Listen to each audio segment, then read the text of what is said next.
আসসালামু আলাইকুম, সবাইকে আরও একটি নতুন ভিডিওতে স্বাগত। মুজাফফরদের ক্লাস হচ্ছে অর্ডিনারি ডিফারেনশিয়াল ইকুয়েশন সাবজেক্ট। আমরা চ্যাপ্টার 7 নিয়ে কথাবার্তা বলতেছিলাম, যেটা ছিল ট্রাজেক্টরি চ্যাপ্টার। এই অধ্যায়ের আমরা আরেকটা কথা অঙ্ক করবো, সেটা হলো এক্সাম্পল 17। বলছে R is equal to a cos theta রেখা গোত্রের লম্ব ট্রাজেক্টরি গোত্র নির্ণয় করো। যদি এটা এখন ন্যাশনাল যে অনার্স আছে সেটা আসে না, বিএসসিতে আসছে 10 মনীষম, তো অঙ্কটা বেশ ইম্পর্টেন্ট। আর একটা কথা বলে রাখি যে প্রশ্ন কিন্তু পরিবর্তনের হাওয়া লেগেছে। সো আপনাকে শুধু ইম্পর্টেন্ট অঙ্ক করলেই হবে না, আশেপাশে যে অঙ্কগুলো আছে ওগুলো করতে হবে বা সেম নিয়মে।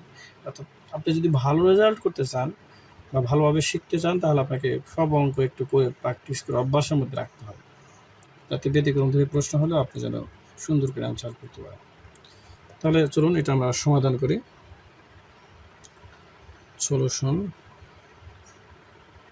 ওকে, তাহলে এখানে কি দেওয়া আছে, আমরা প্রথম কাজ কেমন লিখবো, দেওয়া আছে যে R is equal to a cos theta, এটা দেওয়া আছে। 1 নম্বর আমরা শুরু করে দিলাম। তাহলে 1 নম্বরকে আমরা কি করবো, এখানে দেখেন এবার কিন্তু আপনি এক্স এর সাপেক্ষে আর ডিফারেন্সিয়েশন করবেন না, কারণ এই কসের সাপেক্ষে এক্স আছে কি, অবশ্যই নাই, কি আছে, থিটা আছে। তাহলে এবার 1 নম্বরকে আপনি কি করবেন, থিটার সাপেক্ষে ডিফারেন্সিয়েশন করবেন। তাহলে আপনি কি লিখবেন যে 1 নম্বরকে থিটা এর সাপেক্ষে অন্তরীকরণ করে পাই, অন্তরীকরণ করে পাই। 1 নম্বরকে থিটার সাপেক্ষে অন্তরীকরণ করে পাই।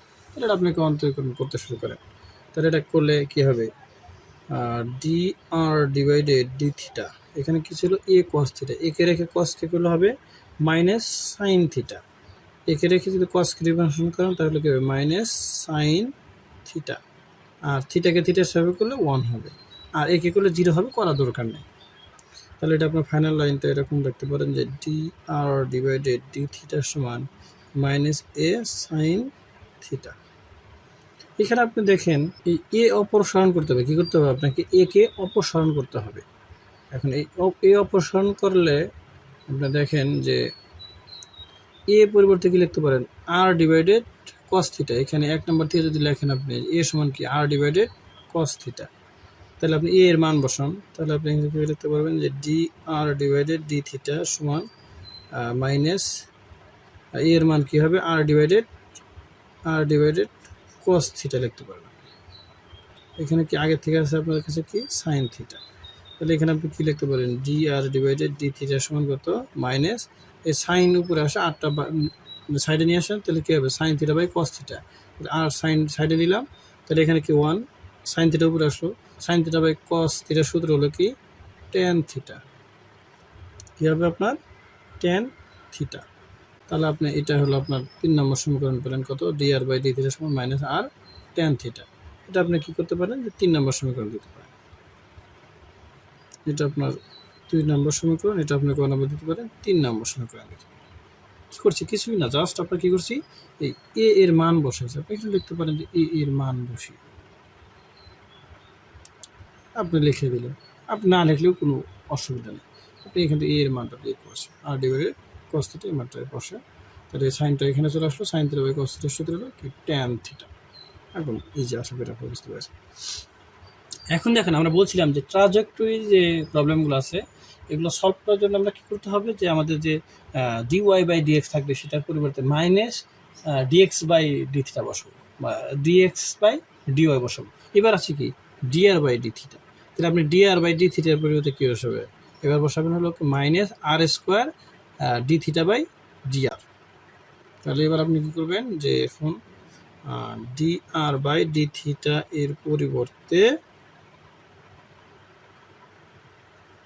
Minus r square d theta by d r বসিয়ে পাই। এখন আপনাদের অনেকেই প্রশ্ন করবেন যে আমি কখন বুঝবো যে স্যার বা ভাইয়া যে ডিআর বাই ডি থিটা এগুলো আমি কখন বসাবো, যখন দেখবেন লম্বা ট্রাজেক্টরি বলছে তখন বসাবেন, তখনই মাইনাস দিয়ে ওটা উল্টায় দেবেন, যা থাকবে তার উল্টোটা বসাবেন। ডিওয়াই বাই ডিএক্স থাকলে D X by D theta বসাবেন, আর যেটা থাকবে উপর নিচে উল্টা দেবেন, হরকে লব করবেন, লবকে হর করায় সামনে একটা মাইনাস চিহ্ন দিয়ে দেবেন, ঝামেলা ক্লিয়ার। তাহলে এটা আপনি বসান। তাহলে এখানে কি বাম পাশে হবে minus r square d theta by d r সমান মাইনাস আর টেন থিটা। আর আর উভয় পক্ষে কাটা যায়, এই মাইনাস মাইনাস কী করে দিতে হয়, কাটা দিতে পারেন। এ পাশে একটা আর আছে, এ পাশে একটা আর আছে, তাহলে একটা আর বাদ দেন।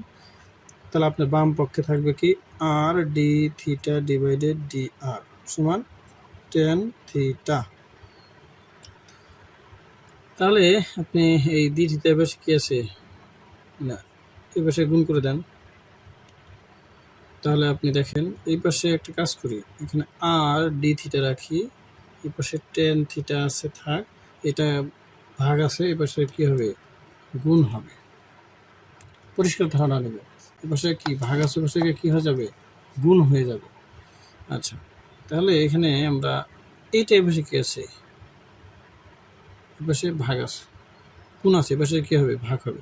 তাহলে আপনি কি লিখবেন D theta divided tan theta সমান এটা এ পাশে কী আছে গুণ আছে, পাশে গিয়ে ভাগ হবে, তাহলে ডি আর ডিভাইডেড আর। সরি, একটা পোকা আমাদের ডিস্টার্ব করতেছে। ওকে, তাহলে এখানে দেখেন এই 1/tan থিটার মান কত, কট থিটা। তাহলে থিটাটা নিচে নামিয়ে দেন, তাহলে 1/tan থিটার মান কি কট থিটা, কট থিটা। আর এখানে কি 1/r আছে ডি আর। এই তো, এখন এটা আপনি সমাকলন করে দেন। আচ্ছা, কট থিটাকে সমাকলন করলে কি হবে, স্যার কট থিটাকে সমাকলন হবে করলে হবে লন সাইন থিটা। কি হবে লন সাইন থিটা। আর 1/r কে করলে কি হয় লন আর হবে, লন আর হবে। প্লাস এখানে একটা সমাকলন ধ্রুবক লন সি নিতে পারেন, এখানে 1/r মানে লন আর।